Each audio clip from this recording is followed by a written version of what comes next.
यानी fourth semester में आपका पेपर जो है सिविल प्रोसीजर कोड, ठीक है ना।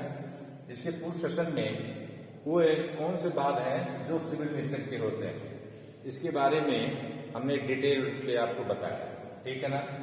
अब ऐसे कौन बाद हैं जो सिविल प्रकृति के नहीं है, ठीक है ना। इसके बारे में आज हम प्रकाश डालते हैं कि वो कौन से बाद हैं जो सिविल प्रकृति के नहीं है, ठीक है ना। अब सामान्यतः जो बाद होते हैं सिविल प्रकृति के नहीं है, जहां मुख्य विचारणीय प्रश्न जो है दीवानी या विधिक अधिकार से संबंधित नहीं होता। क्या नहीं होता?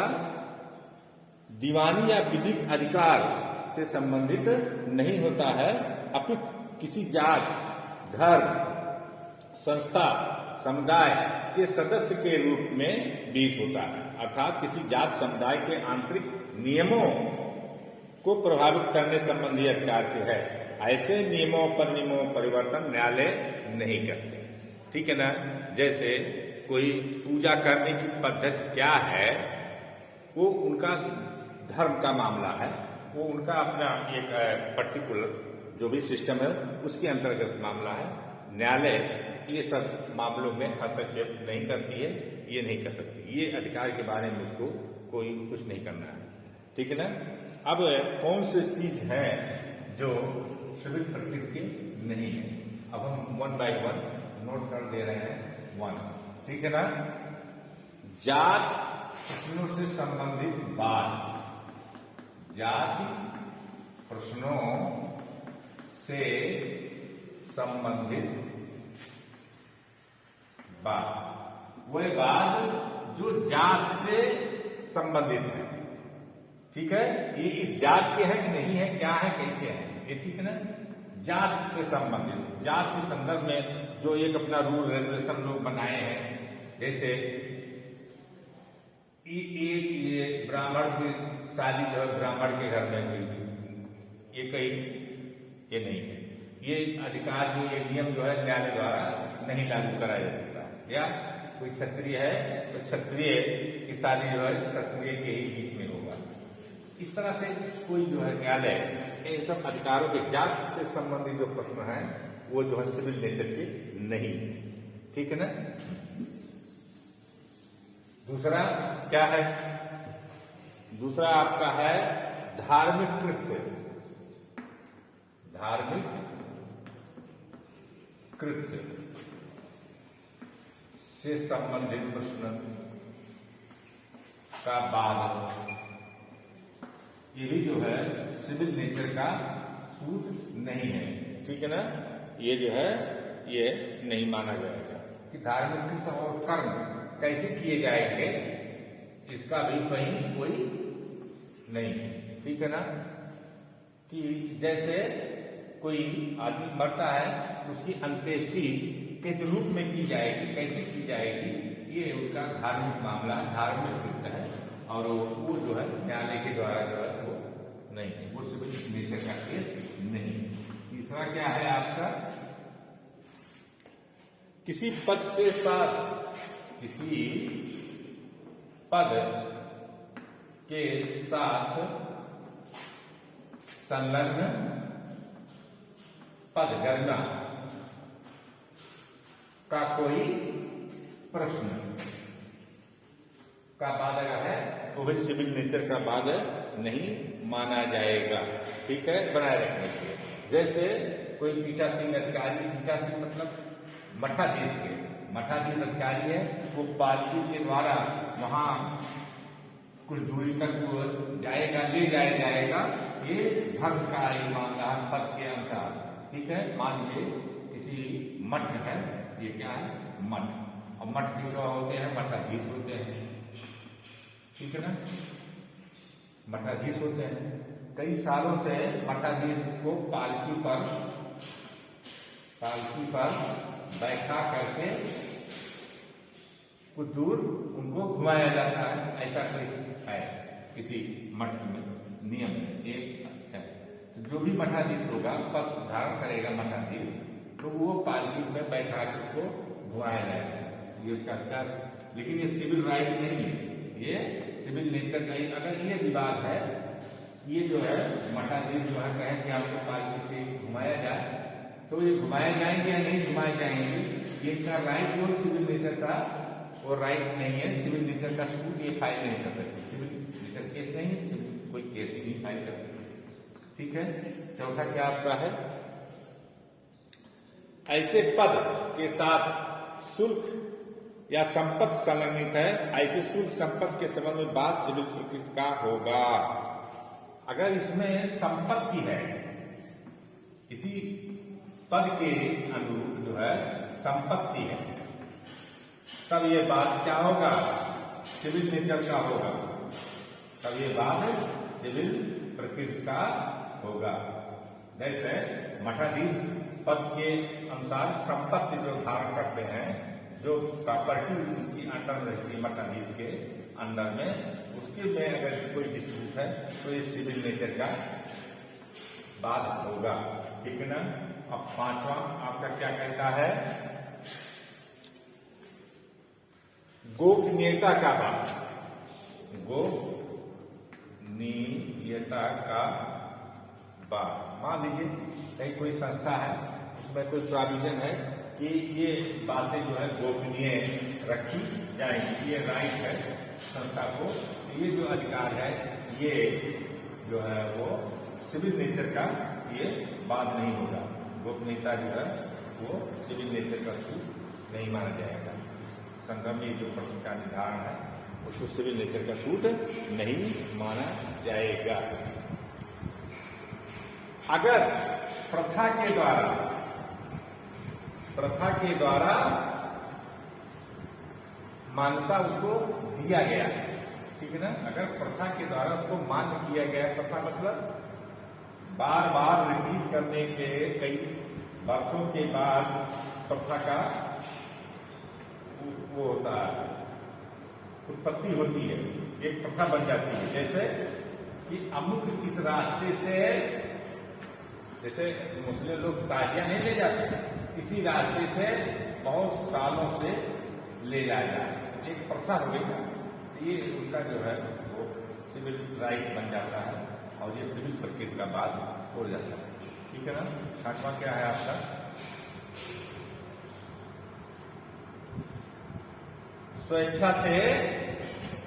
स्वेच्छा से जो है किए गए भुगतान से संबंधित बात, बशर्ते कि यह करार फिर भोगाधिकार पर आधारित न हो। अगर कोई स्वेच्छा से भुगतान किया है तो उससे संबंधित कोई विवाद जो है सिविल नेचर का नहीं हो सकता है। ठीक है ना। चलिए अब बात आती है, अगला क्या है, सेवन। सेवन क्या है, सातवां जो है सिविल नेचर का वो बात नहीं है। क्या नहीं है, किसी अधिनियम द्वारा अव्यक्त रूप से वर्जित बाद। ठीक है। कोई बात है ये मान लीजिए, ठीक है, किसी अधिनियम के द्वारा जो है, अधिनियम के द्वारा वर्जित, क्या है, वर्जित, तो ये जो बात है ये सिविल नेचर का नहीं होगा, ये सिविल सूट की प्रकृति में नहीं आएगा। ठीक है ना। जैसे पेंशन अधिनियम, पेंशन अधिनियम की धारा 4, पेंशन अधिनियम की धारा 4 के अनुसार जो है कोई बात वो सिविल प्रकृति का नहीं होता, सिविल प्रकृति का बाद नहीं माना जाता। ठीक है ना। इससे रिलेटेड सिविल से पेंशन अधिनियम धारा 4 के आधार पर कोई बात जो है सिविल प्रकृति का बाद नहीं होगा, उसको जो है किसी भी सिविल न्यायालय के द्वारा जो है, दीवानी न्यायालय के द्वारा क्षेत्र वर्जित, क्या है, वर्जित किया गया है किसी दीवानी न्यायालय। ठीक है। ये पेंशन अधिनियम धारा 4 के अंदर कोई अगर सिविल डिस्प्यूट है वो सिविल प्रकृति का बाद नहीं माना जाएगा, वो वर्जित किया गया है, दीवानी न्यायालय में वो नहीं फाइल किए गए। ठीक है। दूसरा क्या है, राजनैतिक प्रश्नों का से संबंधित बात। राजनैतिक प्रश्नों से संबंधित बात, ये भी सिविल प्रकृति का बाद नहीं है। ठीक है ना, राजनीतिक प्रश्नों से सिविल नहीं है कि कौन सा व्यक्ति अध्यक्ष होगा और कौन मंत्री होगा, क्या होगा, ये राजनीतिक जो प्रश्न है इससे संबंधित जो भी है बात वो सिविल नेचर की नहीं है। 9 क्या होता है, लोक नीति के विरुद्ध, लोक नीति के विरुद्ध कोई बात सिविल प्रकृति का बाद नहीं होता है। 10वां क्या आपका है,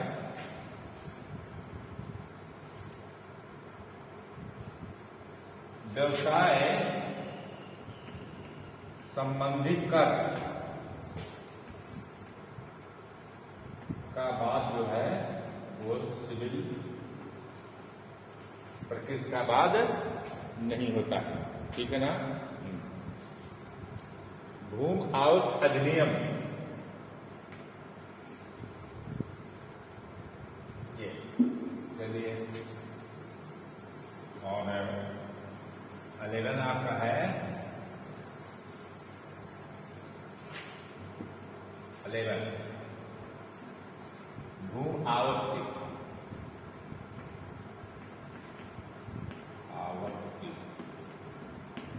अधिनियम, एक्विजिशन, जो भूमि को लेते हैं, ठीक है ना, एक्वायर करते हैं, एक्विजिशन। ठीक है। उसमें यह है कि बादी को सूचना दी गई या नहीं दी गई, ये चुनौती के लिए जो है सिविल वाद वर्जित है। क्या है, वर्जित। ठीक है ना, सिविल वाद उसमें वर्जित है। ठीक है ना। और इस संदर्भ में उच्च न्यायालय अनुच्छेद 226 आर्टिकल 226 के अंतर्गत याचिका द्वारा ही जांच की जा सकती है, याचिका के द्वारा ही जांच की जा सकती है, न कि दीवानी न्यायालय के द्वारा, दीवानी न्यायालय के द्वारा नहीं। ठीक है। ये आपके कुछ बाद हैं जो सिविल प्रकृति के नहीं माने गए हैं। ठीक है ना। अब सेक्शन 9 में जो आपका चल रहा है, ये सेक्शन 9 जो बेयर एक्ट की लैंग्वेज है आपकी, उसमें क्या कहा गया है, स्पष्ट है कि सिविल न्यायालय सभी प्रकार के वादों का प्रसंज्ञान ले सकेंगे, बशर्ते इनका संज्ञान अव्यक्त रूप से या विक्षिप्त रूप से वर्जित न हो। ठीक है ना। सभी प्रकार के सिविल जो वादों हैं उसका प्रसंज्ञान सिविल न्यायालय करेगा। ठीक है ना।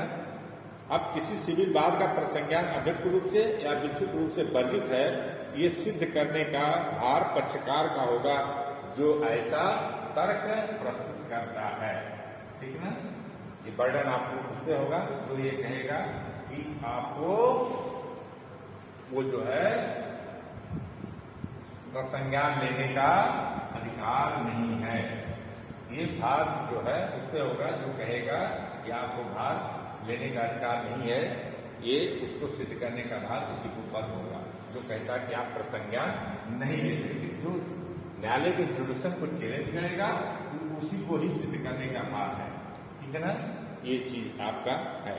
अव्यक्त रूप से वर्जित बात जो किसी अधिनियम के द्वारा किसी रूल रेगुलेशन के द्वारा कोई बात अगर वर्जित है तो वो जो है उसका संज्ञान जो है कोर्ट के द्वारा नहीं लिया जाएगा। ठीक ना। हाँ, कुछ मामले होते हैं जो दीवानी प्रक्रिया संहिता क्षेत्र से बाहर होते हैं, उनमें दीवानी न्यायालय जो है वो संज्ञान नहीं लेता, प्रसंज्ञान नहीं लेता है, या किसी विशिष्ट कानून अधिनियम द्वारा विचारित वाद हैं तो उसमें भी सिविल प्रक्रिया संहिता के आधार पर नहीं दिया जाता, प्रसंज्ञान कोर्ट नहीं ले सकती है। ठीक है। अब बात आती है आपका, जैसे उदाहरण के लिए सिविल प्रक्रिया की धारा 11 क्या है, रेस जुडिकेटा, प्राग न्याय सिद्धांत के आधार पर उन्हीं विवादकों पर नए बात का प्रसंज्ञान वर्जित है। ठीक है ना। अगर वही इशू है और ऑलरेडी वो डिसाइड हो चुका है, पुनः उसी बात को उन्हीं इशू पर फिर से सुनवाई नहीं हो सकती। ठीक है ना। ऑलरेडी जो केस डिसाइडेड है उन्हीं बात बिंदुओं पर और फिर उन्हीं बात बिंदु पर दोबारा कोई सूट जो है फाइल कर के निर्णय नहीं लिया जाता, वो प्रसंज्ञान कोर्ट नहीं लेगी। ऑलरेडी अगर उससे संज्ञान में आ गया कि ये मामला जो है ऑलरेडी डिसाइड है और इन्हीं बात बिंदुओं के आधार पर इसका निर्णय हो चुका है, तो वो रेस जुडिकेटा जो है आपका लागू हो जाएगा और कोर्ट जो है उस मामले में उस पर संज्ञान नहीं लेगी। ठीक ना। ये आपका कॉन्सेप्ट क्लियर हो गया कि वह बात जो सिविल प्रकृति में नहीं। इसके पूर्व में हमने आपको बताया था वो कौन से ऐसे बात है जो सिविल प्रकृति के होते हैं। ठीक है।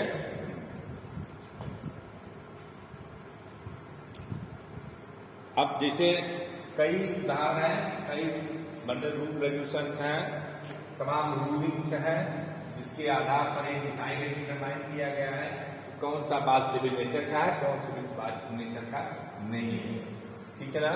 जैसे आपका जो है बैंक द्वारा ऋण की बकाया को प्राप्त करने संबंधी दीवानी न्यायालय क्षेत्राधिकार को वर्जित करता है। जैसे इलेक्ट्रिसिटी अधिनियम के अंतर्गत विवाद भी दीवानी प्रकृति का वाद नहीं है। विभिन्न राज्य सरकार द्वारा पारित राजस्व लगान संबंधी अधिनियमों के अंतर्गत विभिन्न राजस्व संबंधी विषय पर भाटक लगान राजस्व का संबंधी वादों का विचारण भी राजस्व संबंधी अधिकारियों और न्यायालयों को दिया गया है। इसकी सिविल का जुरिडिक्शन नहीं है। ऐसी तमाम चीजें हैं। ठीक है ना। तमाम अधिनियम ऐसे हैं जिसमें सिविल नेचर के जो है वो बात जो है माना नहीं जाता और न्यायालय जो है उसका संज्ञान नहीं ले सकता। ठीक है ना। तो ये आपका सेक्शन 9 कंप्लीट हुआ। ठीक है ना। और एक केस है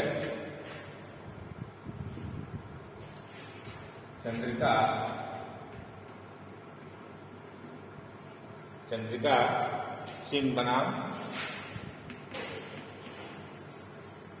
विश्वनाथ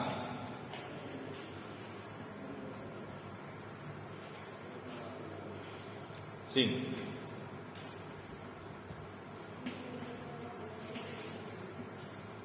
ठीक है ना। ये AIR 1992 सुप्रीम कोर्ट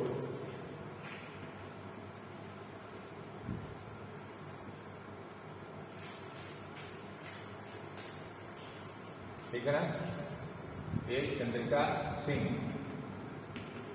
बनाम विश्वनाथ सिंह एक केस है।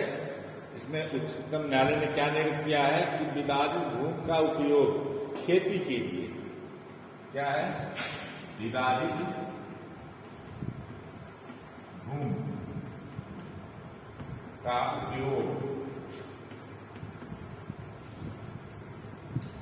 इसके संदर्भ में अगर कोई प्रश्न है, वाद है, विवाद है तो ये सिविल नेचर का विवाद नहीं है।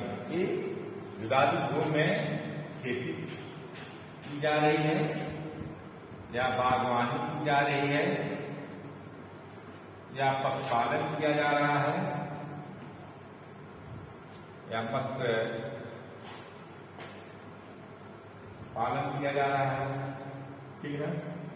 ये इस तरह के जो डिस्प्यूट हैं, ठीक ना, इसका निर्धारण दीवानी न्यायालय नहीं कर सकेंगे। दीवानी न्यायालय नहीं कर सकेंगे,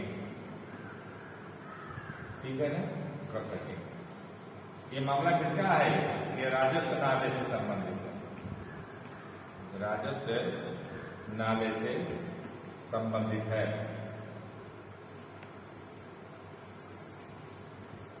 ठीक है ना। दीवानी न्यायालय नहीं ले सकेंगे इसे प्रसंज्ञान। ये राजस्व न्यायालय मामला है, कोई संज्ञान लेंगे, ठीक है ना। तो इस तरह से विशिष्ट न्यायाधिकरण द्वारा जो विचारणवाद होते हैं वो भी सिविल नेचर के बाद नहीं होते हैं, ठीक है ना। तो इस तरह से सर्विस संबंधी मामलों में सर्विस ट्रिब्यूनल का क्षेत्राधिकार होता है, परंतु किसी कर्मचारी के सर्विस प्राकृतिक न्याय सिद्धांतों के विपरीत समाप्त कर दी गई है कि ये बात जो है दीवानी प्रकृति का माना जाएगा, ठीक है ना। तो इस तरह से ये आपका सेक्शन 9 आज कंप्लीट हुआ, सेक्शन 9 कंप्लीट। और इसमें हम समझते हैं कि आपके कॉन्सेप्ट में कोई भी क्लियर, कोई दिक्कत नहीं, ठीक है ना। बस ये नेक्स्ट लेक्चर में आपको हम सेक्शन 10, ठीक है ना, विचाराधीन न्याय का सिद्धांत, इसको हम आपको बताएंगे नेक्स्ट सेशन में। विचाराधीन न्याय का सिद्धांत क्या है, सेक्शन 10। नेक्स्ट कल में अगर कोई बात विचाराधीन है तो किसी अन्य और कोर्ट में वो विचाराधीन नहीं होगा जब तक उसका निर्णय नहीं हो जाएगा, ठीक है ना।